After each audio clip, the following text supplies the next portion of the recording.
Yeah, I have to be honest. I thought the performance in midweek would give them some confidence and some momentum. I even thought the majority of the game against Leicester should have given them some positives in terms of the way they performed for the majority of that game. And then, of course, they started the game and got an early goal against them, which deflated them. They went backwards a few weeks into. They were a little bit fearful in their play in the first half. I would say they weren't quite at it, not the sharpness we've seen. They had a good go second half, I have to say, but I thought Everton defensively. I mean, the back three, he changed the system. He played three at the back. The three centre halves were outstanding. Yeah. Pickford had his best game for Everton in a long, long time. He was superb as well. And they come up against a very resilient Everton team, and yeah, it's difficult to pinpoint one thing. Well, it's not one thing, is it? Why Liverpool are where they are at the moment, and they've now given themselves a little mountain to climb to get back in that top four position, which is ultimately what they're trying to achieve now this season. Yeah, and that was unthinkable before. I mean, that was unthinkable, Danny, wasn't it? We know what's going on with Van Dijk and Gomez and Matip and the rest. Now Henderson joins the list, and it has affected them very, very badly. Of course it has. But, I mean, this is a real crisis of confidence, is it not? Confidence is low. I think the strength and depth question mark is now there compared to someone like City, even probably the likes of Chelsea and United in terms of squad depth.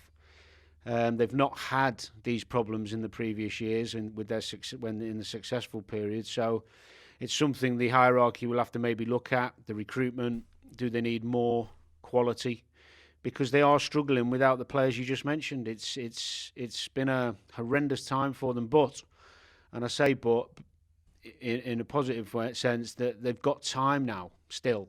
Yeah. To get this back, but you would suggest their recent form doesn't indicate that they're going to do that, and especially after losing Henderson. I mean, that was a major blow as well for them, real blow. Well, Danny, can I put you right in the spot? And this is hard for you, mate, because I know where your heart is. It's with Liverpool.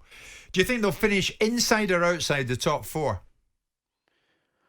As right now, I don't think they're going to make it. What I'm seeing, but I wouldn't. There's part of me that still thinks there's a small chance with the quality they've got if they can turn it around. But the form recently does not suggest they're going to go on a winning streak of 4 or 5 games. The only positives I saw from the weekend, there's a couple of guys who I thought were bang at it and back to normal.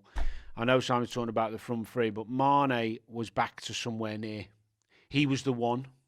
He was everywhere. He was trying to make things happen. He nearly scored a couple. He was back to somewhere near what we know he can be. And the other positive was Trent down the right. He was somewhere near back to his best as well. He was very productive. He was getting in behind. His passing was superb.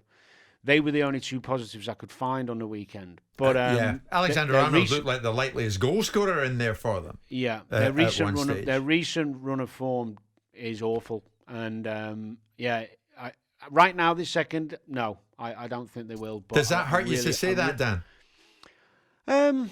It's disappointing more than hurt because I want to see Liverpool thrive and succeed and build on the success they've had. But it's football, isn't it? At the top level, it's football at elite level. It's competitive. If you're off the mark and you have a bit of bad luck and confidence drains, it can happen to anyone.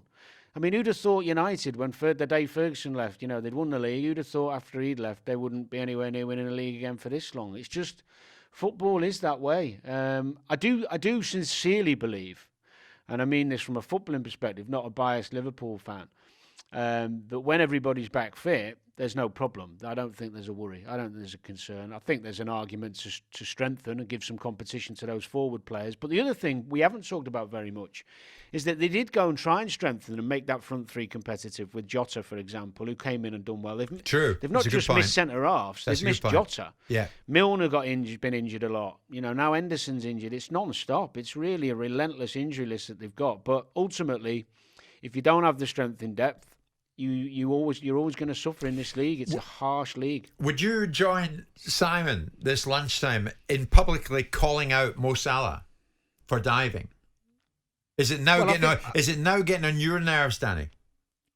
No more than a month ago, or 2 months ago, or 3 months ago. It's the same principle it always has been for me from day one. When players go down all the time, we see it.